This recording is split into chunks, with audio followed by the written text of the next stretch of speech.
কেন্দ্ৰীয় শিক্ষামন্ত্ৰী ধৰ্মেন্দ্ৰ প্ৰধানৰ পদত্যাগৰ পাছত তেওঁলোকে সেই হৰ্ষোল্লাস কৰা পৰিলক্ষিত হৈছে। দেশজুৰি হৈছিল প্ৰতিবাদ, যন্তৰ মন্তৰৰ প্ৰতিবাদ সমগ্ৰ দেশজুৰি বিয়পি পৰিছিল। দেশজুৰি হোৱা প্ৰতিবাদৰ পিছতে কেন্দ্ৰীয় শিক্ষামন্ত্ৰীগৰাকীয়ে পদত্যাগ কৰে। ছ'চিয়েল মিডিয়াত ধৰ্মেন্দ্ৰ প্ৰধানে জনালে পদত্যাগৰ কথা। নীট প্ৰশ্নকাকত ফাদিলক লৈ দেশজুৰি প্ৰতিবাদ, বিহাৰত হিংসাত্মক ৰূপ ধাৰণ কৰে প্ৰতিবাদে। এই প্ৰতিবাদলৈ বিভিন্ন সংগঠন, ছাত্ৰ ছাত্ৰীৰ লগতে বিভিন্ন সংগঠন, আনকি কৃষক সংগঠন, বিভিন্ন সংগঠনৰ ফালৰ পৰা সঁহাৰি জনোৱা হৈছিল আৰু প্ৰতিবাদে ভয়ানক এটা ৰূপ ধাৰণ কৰিছিল। সময় যিমানেই বাগৰিছে প্ৰতিবাদে এক বৃহৎ ৰূপ ধাৰণ কৰা পৰিলক্ষিত হৈছিল আৰু পৰিস্থিতিয়ে যথেষ্ট হলঠেকত পেলাইছিল মোদী চৰকাৰক। অস্বস্তিত পৰিবলগীয়া এটা পৰিস্থিতিৰ সৃষ্টি হৈছিল আৰু যি নেকি মোদী চৰকাৰে বদ্ধপৰিকৰ হৈছিল যে এই বিষয়টোক সহজভাৱে লোৱা নাই কেন্দ্ৰীয় চৰকাৰে। ছাত্ৰ ছাত্ৰীৰ ভৱিষ্যত কেতিয়াও অন্ধকাৰলৈ যাবলৈ নিদিয়ে কেন্দ্ৰীয় চৰকাৰে। কেন্দ্ৰীয় চৰকাৰে ফাষ্টেগ আদালতৰ জৰিয়তে প্ৰশ্নকাকত ফাদিল কেলেংকাৰীৰ গোচৰৰ বিচাৰ প্ৰক্ৰিয়া সম্পন্ন কৰাৰ আশ্বাস খোদ প্ৰধানমন্ত্ৰীগৰাকীয়ে নিজেই দিছে আৰু প্ৰশ্নকাকত ফাদিল প্ৰতিৰোধী বিধেয়ক উত্থাপন কৰি আইন প্ৰণয়ন কৰি আইনৰ জৰিয়তে কঠোৰ শাস্তিৰ পোষকতা কৰি এই বিষয়ত চিন্তা চৰ্চা কৰি থকাৰ কথাও উল্লেখ কৰিছিল খোদ ভাৰতৰ প্ৰধানমন্ত্ৰী নৰেন্দ্ৰ মোদীয়ে। আৰু কালিৰ দিনটোত আমি জনাইছোঁ বিনীত যোশী কেন্দ্ৰীয় শিক্ষা সচিব বিনীত যোশীক বদলি কৰা হৈছিল আৰু একে সময়তে NTA পুনৰ গঠনৰ যি ব্যৱস্থা গ্ৰহণ কৰা হৈছে, NTAৰ প্ৰায় 40গৰাকীকৈ বিষয়াক ইতিমধ্যে নিলম্বন কৰাৰ তথ্য প্ৰকাশ কৰিছে কেন্দ্ৰীয় চৰকাৰে। আৰু তাৰ পিছত এয়া শিক্ষামন্ত্ৰী ধৰ্মেন্দ্ৰ প্ৰধানৰ দীঘলীয়া পোষ্ট, সামাজিক মাধ্যমত দীঘলীয়া পোষ্ট, আৰু সেই দীঘলীয়া পোষ্টত তেওঁ স্পষ্টকৈ উল্লেখ কৰিছে যে তেওঁ দেশৰ যুৱ শক্তিক সন্মান জনায়। প্ৰজাতন্ত্ৰৰ ওপৰত তেওঁৰ প্ৰজাতন্ত্ৰৰ যি শক্তি, সেই শক্তিক তেওঁ বিশ্বাস কৰে। সেই শক্তিক বিশ্বাস কৰি যুৱ শক্তিক সন্মান জনায়। দেশৰ যুৱ প্ৰজন্মৰ ভৱিষ্যত সুৰক্ষিত কৰাৰ স্বাৰ্থত আজি তেওঁ পদত্যাগ কৰাৰ কথা কিছু সময় পূৰ্বে ঘোষণা কৰিছে। আমাৰ সতীৰ্থ মৃদুপৱন বৰাৰ সৈতে আমি সংযুক্ত হৈ আছোঁ নিউজ ৰুমৰ পৰা। মৃদুপৱন, পুনৰবাৰ সংযুক্ত হৈছোঁ আপোনাৰ সৈতে। পৰিস্থিতি যথেষ্ট বিষম হোৱা পৰিলক্ষিত হৈছিল। সোনম ৱাংচুকে অনশন ভংগ কৰাৰ পিছতো কিন্তু বদ্ধপৰিকৰ আছিল কক্ৰোচ জনতা পাৰ্টি। অনিৰ্দিষ্ট কাললৈ তেওঁলোকে আন্দোলন অনশন অব্যাহত ৰখাৰ হুংকাৰ প্ৰদান কৰি চলাই গৈছিল প্ৰতিবাদ। চব জয়ন্ত হয়, কেইবাটাও বিষয় আচলতে উত্থাপন হৈছিল, কিন্তু মোৰ সৈতে এতিয়া নৱজিৎ ভাগৱতী আছে যে যিসকল তেওঁ যিটো যুৱ ছাত্ৰীয় বুলি যিটো তেওঁৰ মেছেজ আছে, বাৰ্তা প্ৰেৰণ কৰিছে সামাজিক মাধ্যম যোগে, তাত কেইবাটাও গুৰুত্বপূৰ্ণ কথা উল্লেখ কৰিছে ধৰ্মেন্দ্ৰ প্ৰধানে, যিখন তেওঁ পদত্যাগ কৰাৰ পিছতে তেওঁ এই বাৰ্তা প্ৰেৰণ কৰিছে সামাজিক মাধ্যমত। আৰু নৱজিৎ ভাগৱতীয়ে ক'ব তেওঁ কোনখিনি কথা উল্লেখ কৰিছে, কেইবাটাও গুৰুত্বপূৰ্ণ আছে। ইয়াৰ ভিতৰত তেওঁ এটা কথা কৈছে যে প্ৰজাতন্ত্ৰৰ ওচৰত বা গণতন্ত্ৰৰ ওচৰত তেওঁ সেৱা জনাইছে, লগতে 10 দিন ধৰি তেওঁ নিজৰো মনটো ব্যথিত হৈ থকা কথা তেওঁ উল্লেখ কৰিছে। লগতে অন্য কেইবাটাও তেওঁ স্পৰ্শকাতৰ বিষয় কিন্তু যিখন তেওঁ বাৰ্তা যিটো প্ৰেৰণ কৰিছে সামাজিক মাধ্যমত তাৰ উল্লেখ কৰিছে। নৱজিৎ ভাগৱতী আছে মোৰ সৈতে। হয় মৃদু, অৰ্থাৎ ইয়াত তেখেতে যিকেইটা তাত পইণ্ট উল্লেখ কৰিছে, সেই পইণ্টকেইটা 2 পৃষ্ঠাৰ এখন পদত্যাগ পত্ৰ, তেওঁৰ 2 লাইন লিখি পদত্যাগ পত্ৰ কৰা নাই, 2 পৃষ্ঠাৰ এটা পদত্যাগ পত্ৰ এখন তেওঁ প্ৰধানমন্ত্ৰীলৈ প্ৰেৰণ কৰিছে।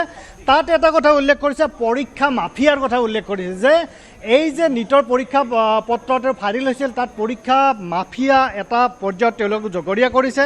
আৰু তাৰ কথা ইয়াত প্ৰত্যক্ষভাৱে অৰ্থাৎ পোনপটীয়াভাৱে তেওঁ উল্লেখ কৰিছে পৰীক্ষা মাফিয়াই এই প্ৰক্ৰিয়াত বাধা দিয়াৰ চেষ্টা চলাইছিল আৰু তেওঁলোকে যাতে পৰীক্ষা মাফিয়াই এই ছাত্ৰ ছাত্ৰীৰ ভৱিষ্যত নষ্ট কৰিব নোৱাৰে তাৰ এটা কথা উল্লেখ কৰিছে।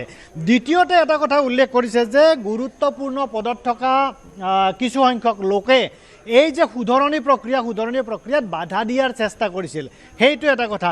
তাৰপিছত আৰু এটা কথা আছে যে তাত যে এই যে প্ৰটেষ্ট অৰ্থাৎ প্ৰতিবাদ চলি আছে, যন্তৰ মন্তৰ প্ৰতিবাদ চলি আছে আৰু যন্তৰ মন্তৰৰ সমান্তৰালকৈ গোটেই দেশত সমগ্ৰ দেশত প্ৰতিবাদ চলি আছে।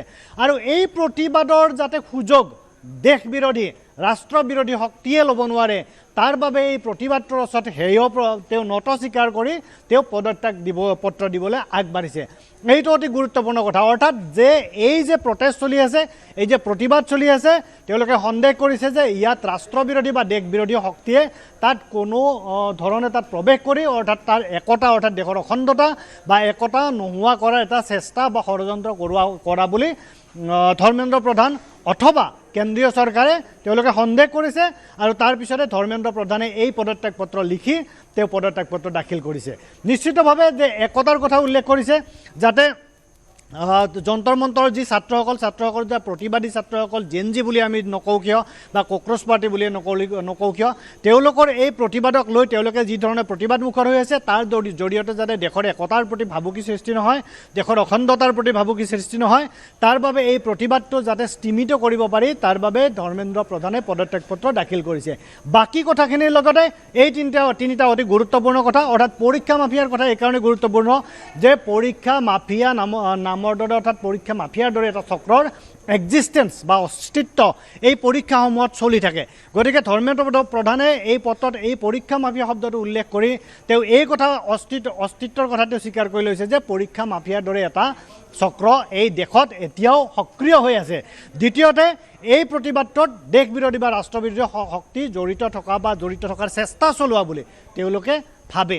এই কথাকেইটা পোনপটীয়াভাৱে উল্লেখ কৰিছে আৰু যাৰ বাবে তেওঁ এই শিৰনত হৈ এই প্ৰতিবাদৰ ওচৰত শিৰনত হৈ কেন্দ্ৰীয় শিক্ষামন্ত্ৰী ধৰ্মেন্দ্ৰ প্ৰধানে আজি পদত্যাগ পত্ৰ প্ৰধানমন্ত্ৰীৰ হাতত দাখিল কৰিছে। হয় জয়ন্ত, এইখিনি হৈছে খুব গুৰুত্বপূৰ্ণ কথা যে দেশ বিৰোধীৰ যিটো কথা কৈছে যে এই যিটো প্ৰটেষ্ট বা আন্দোলন দেখা গৈছিল যন্ত্ৰৰ মতে তাক লৈ ব্যাপক আলোচনা চলিছে। ইয়াত কিছুমান মন্তব্য আহি পৰিছে যি মন্তব্যসমূহ দেশৰ ৰাষ্ট্ৰৰ বাবে বা দেশৰ নিৰাপত্তাৰ বাবে অত্যন্ত ক্ষতিকাৰক বা হানিকাৰক, এই ধৰণৰ ভাবুকি এই মন্তব্যসমূহক লৈ আচলতে এটা চৰ্চা লাভ কৰিছিলে। আৰু ইয়াৰ যেন এটা ক'ৰবাত নহয় ক'ৰবাত আভাস তেওঁ যিখন পদত্যাগ পত্ৰ বা তেওঁ যিখিনি কথা বাৰ্তা প্ৰেৰণ কৰিছে তাতে তেওঁ কৈছে বা তেওঁৰ লগতে আৰু এটা কথাতে তেওঁ কৈছে যে তেওঁৰ নিজৰ ভৱিষ্যতৰ বা তেওঁৰ প্ৰতিষ্ঠাৰ কাৰণে নহয়, নিজক এষ্টাব্লিছ কৰিবৰ কাৰণে নহয়, দেশৰ ভৱিষ্যতৰ কাৰণেহে এই সিদ্ধান্ত লোৱা বুলিও তেওঁ উল্লেখ কৰিছে। নমজিৎ ভাগৱতী হয়, নিশ্চিতভাৱে যে তেওঁ স্পষ্টকৈ কৈছে যে পিছলে 10 দিনৰ কি ঘটনাক্ৰম को देखकर मेरा मन दुखी है, অৰ্থাৎ তেওঁ দুখিত হৈছে। ইয় মেৰে ব্যক্তিগত প্ৰতিষ্ঠা কা বিষয় नहीं है। আৰু এই যে তেওঁ পদত্যাগ পত্ৰ কৰিলে, পদত্যাগ পত্ৰ ব্যক্তিগত প্ৰতিষ্ঠাৰ বিষয় নহয় বুলি কৈছে বা তেওঁ মন্ত্ৰী পদত হৈ থকাৰো ব্যক্তিগত প্ৰতিষ্ঠাৰ কথা নহয়। সেইবাবে তেওঁ এই পদত্যাগ পত্ৰলৈ আগবাঢ়িছে আৰু দীৰ্ঘদিনৰে অৰ্থাৎ এই বিগত সময়ছোৱাত যেনেধৰণে প্ৰতিবাদ দেশজুৰি প্ৰতিবাদ হৈছে, যন্তৰ মন্তৰত যি ধৰণৰ এক বিশাল প্ৰতিবাদী সমদল হৈছে, তাত যুৱক যুৱতী সকলোৱে যেনেধৰণে অংশগ্ৰহণ কৰিছে, তাত কোনো শক্তি থাকক বা নাথাকক সেইটো এটা বেলেগ কথা, কিন্তু তাত বিশাল এক সমাৱেশ সৃষ্টি হ'বলৈ আগবাঢ়িছিল, অৰ্থাৎ বিশাল সমাৱেশ হৈছিল আৰু দেশৰ বিভিন্ন প্ৰান্ততো এক যুৱ শক্তিয়ে তাত আগবাঢ়ি এই প্ৰতিবাদৰ অংশ লৈছিল। গতিকে সেই সকলো দেখি শুনি ধৰ্মেন্দ্ৰ প্ৰধানে এনেধৰণৰ সিদ্ধান্ত লৈছে। কিন্তু এটা কথা ঠিক যে প্ৰতিবাদৰ ওচৰত তেওঁ শিৰণত হৈছে আৰু প্ৰতিবাদকাৰীৰ ওচৰত শিৰণত হৈছে, কাৰণ জেন জিৰ যিটো শক্তি ইয়াৰ পূৰ্বে আমি দেখিবলৈ পাইছিলোঁ বিভিন্ন দেশত। আমি কথা পাতিম, মৃদু পৱন আৰু নৱজিৎ ভাগৱতী থাকিব সংযুক্ত হৈ। অভিজিৎ দীপকেৰ ভাষ্য আহিছে, অভিজিৎ দীপকেৰ ভাষ্য আমি আগবঢ়াই লৈছোঁ এইবাৰ।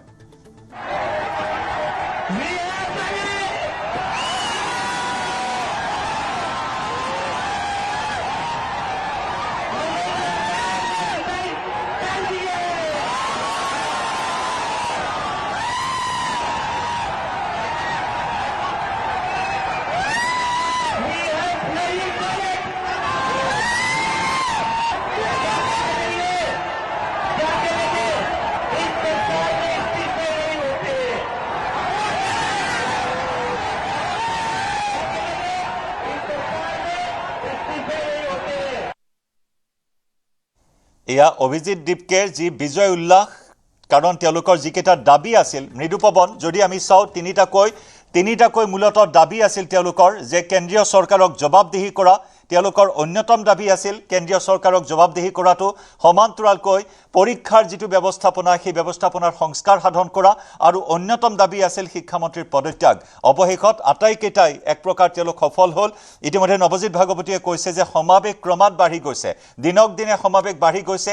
দিল্লীৰ যন্ত্ৰ মন্তৰতে সীমাবদ্ধ হৈ থকা নাই প্ৰতিবাদ, আৰু জেন জিৰ শক্তি নেপালত আমি দেখিছোঁ, বাংলাদেশত ছাত্ৰ সমাজৰ আমি সেই প্ৰতিবাদ দেখিছোঁ য'ত চৰকাৰ পতন হৈছিল। গতিকে তেনেস্থলত আজি শিক্ষামন্ত্ৰীগৰাকীৰ এই এটা সিদ্ধান্ত।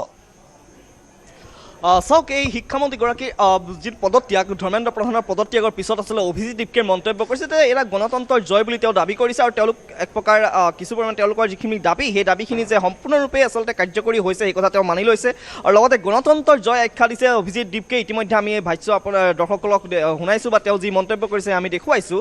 এতিয়া কথাটো হ'ল যে ধৰ্মেন্দ্ৰ প্ৰধানৰ যিটো পদত্যাগৰ লগত আৰু কেইবাটাও বিষয় জড়িত হৈ আছিল। যিটো সোণম ৱাংচুকে যেতিয়া হাংগাৰ ষ্ট্ৰাইক সমাপ্ত কৰিছিল তেতিয়া তেওঁক মূলতঃ 3টা প্ৰতিশ্ৰুতি চৰকাৰে চৰকাৰে দিছিল যে কঠোৰ আইন অনাৰ কথা কৈছিল যিসকল প্ৰতিবাদকাৰী আছিলে তেওঁলোকে যিবিলাক হিংসাত্মক কাৰ্যত জড়িত হৈ তেওঁলোকৰ বিৰুদ্ধে কিবা গোচৰ ৰুজু হৈছিল এইবিলাক উঠাই ল'ব লাগে আইনৰ কাৰ্যলৈ যাব নালাগে এই কথাখিনি তেওঁলোকে আশ্বাস দিছিল কিন্তু তাত ধৰ্মেন্দ্ৰ প্ৰধানৰ যিটো পদত্যাগৰ বিষয় সেই পদত্যাগৰ বিষয়টো সন্নিৱিষ্ট হোৱা নাছিল আৰু সোণম ৱাংচুকে ইয়াৰ পিছতো কিন্তু যিটো অনশন সেই দীৰ্ঘদিনীয়া ২৬ দিনীয়া অনশন ভংগ কৰিছিল ইয়াৰ পিছত সোণম ৱাংচুকৰ বিৰুদ্ধে কোনোবা নহয় ক'ৰবাত আচলতে কিছুমান লোক ক্ষুণ্ণ হৈছিল আৰু লগতে যি অভিজিৎ দীপকে হওক বা CJPৰ হওক বহু সপৰ্টাৰে কিন্তু সোণম ৱাংচুকক বিৰোধী সমালোচনা কৰিছিল তাৰ বাবে তেওঁক প্ৰত্যুত্তৰ দিয়া দেখিবলৈ পোৱা গৈছে যে কিমান আৰু মই কৰিলে আচলতে নিজৰ পবিত্ৰতা বা যিটো অনশনৰ যিটো পবিত্ৰতা বা মৰ্যাদা সেইটো মই দেখুৱাব পাৰিম প্ৰুভ কৰিব পাৰিম প্ৰমাণ কৰিব পাৰিম এনেধৰণৰ মন্তব্য সোণম ৱাংচুকে কৰিছিলে আৰু আজি আচলতে তৃতীয় লানি যি বৈঠক CJPৰ যি CJPৰ নেতৃবৃন্দৰ সৈতে বহাৰ কথা আছিল তাৰ পিছত তাৰ পূৰ্বেই কিন্তু ধৰ্মেন্দ্ৰ প্ৰধানৰ পদত্যাগে এতিয়া হয়তো বৈঠক আৰু তেনেকুৱা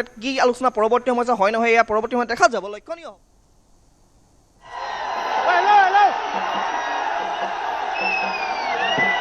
We have bloody Senate. क्या कहते थे ये? क्या कहते थे? इस सरकार में इस्तीफे नहीं होते।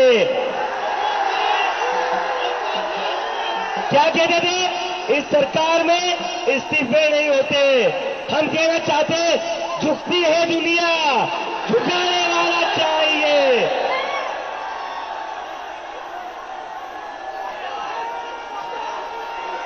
Vaishnavi, give me the names of all the lead वाले बच्चों का बैनर लो।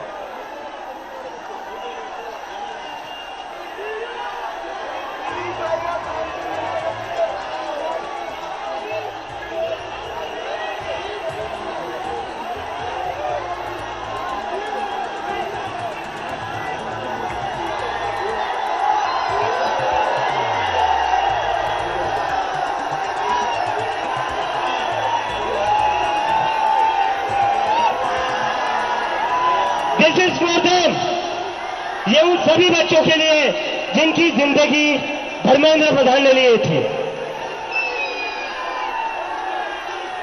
प्रदीप मेघवाल, ऋतिक मिश्रा, सिद्धार्थ हेगड़े, भाग्यश्री, अंशिका पांडे, उमेश माली, रेणु मीना, रिया कुमारी थापा, शिवानी यादव, अनुकिरणा, काहन पटेल, आकांक्षा चतुर्वेदी, रीमा बेगम, मैथिली अशोक सोनवणे, अवंतिका मौर्य, जतीन कुमार, गोपिका, शेख सना, वेत्रियानंदम, ये वो बच्चे हैं जिनको आज न्याय मिला है। मैं चाहता हूं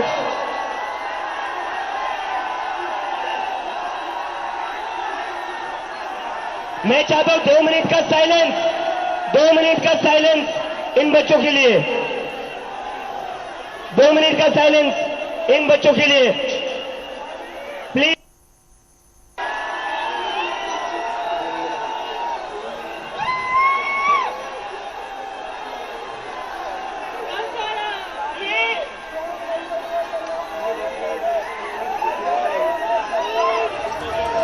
लेकिन नहीं भाई यार,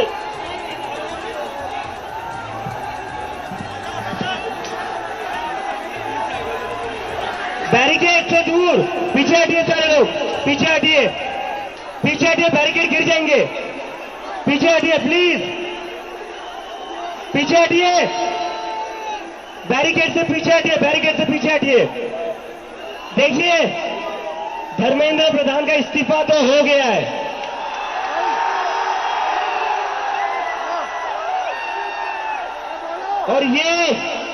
और ये इस्तीफा गवाह इस बात का, अगर आप लोग डरेंगे नहीं, अगर आप लोग इस सरकार के सामने झुकेंगे नहीं, तो अच्छे के इस्तीफे ले सकते हैं हम। तो डरना नहीं है, डरना नहीं है, डेमोक्रेसी है। अगर डेमोक्रेसी में बोलने से डर लगने लगे तो कैसी डेमोक्रेसी है? डरना नहीं है। अगर अपनी आवाज उठाओगे तभी ये लोग लाइन में रहेंगे, और इन्हें लाइन में रखना जरूरी है, इन्हें लाइन में रखना जरूरी है, क्योंकि ये जो आज खुद को बादशाह समझ बैठे हैं ना, ये हमारी वजह से बैठे हुए हैं। और इस्तीफा हो गया है, लेकिन हमारी दो और मांगे, ऐसे ही नहीं जाएंगे। नीचे उतरो, ऐसे ही नहीं जाएंगे। कॉकरोच है, एक बार घुसता है तो निकलता नहीं है कॉकरोच।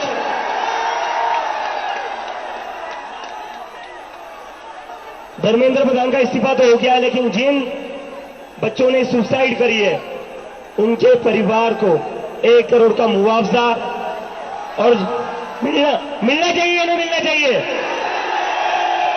चाहिए ना, 1 करोड़ का मुआवजा उन सारे परिवारों को। और दूसरा, ये जो पुलिस वाले गुंडों ने हरकत करी थी 20 तारीख को, उसके ऊपर पुलिस वालों के ऊपर एक्शन तो होना ही चाहिए। डीसीपी संदीप लांबा, एसीपी अजय शर्मा, सचिन शर्मा, ये जो लाठियां चलाई है ना आपने अमित शाह और मोदी के नाम पर, अभी एक इस्तीफा हुआ है, याद रखना कॉकरोच से पंगा नहीं लेना है। अगर एक मंत्री का इस्तीफा ले सकते हो तो तुम लोग क्या हो? तुम्हारी हमने लाठियां खा ली, सर फुड़वा लिया। इस देश के स्टूडेंट्स ने बहुत हिम्मत वाला काम करा है। तो 20 जुलाई के बाद और 20 जुलाई से जितने भी स्टूडेंट्स के ऊपर केसेस किए गए वो सारे के सारे वापस होने चाहिए।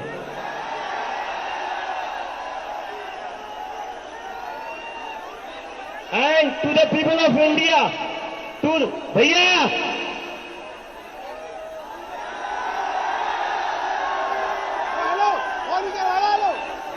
to the people of India, this is how a democracy should be.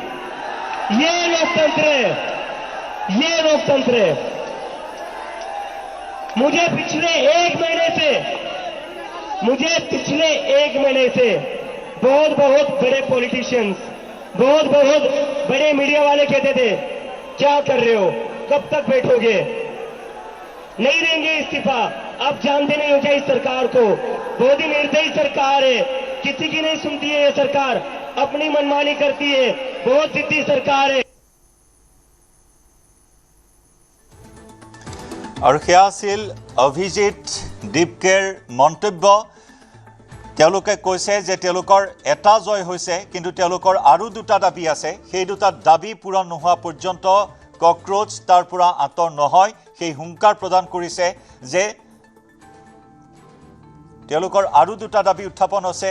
আৰু দুটা দাবী, মূল দাবী দুটা হৈছে শেহতীয়া, য'ত নেকি নীট ইউজিৰ প্ৰশ্নকাকত ফাদিল কেলেংকাৰীত হতাশ হৈ যিসকল মেধাৱী শিক্ষাৰ্থীয়ে চূড়ান্ত পন্থা বাছি লৈছিল, সেই নিহত শিক্ষাৰ্থীসকলৰ পৰিয়ালক 1 কোটি টকাৰ আৰ্থিক সাহায্য প্ৰদান কৰিব লাগিব।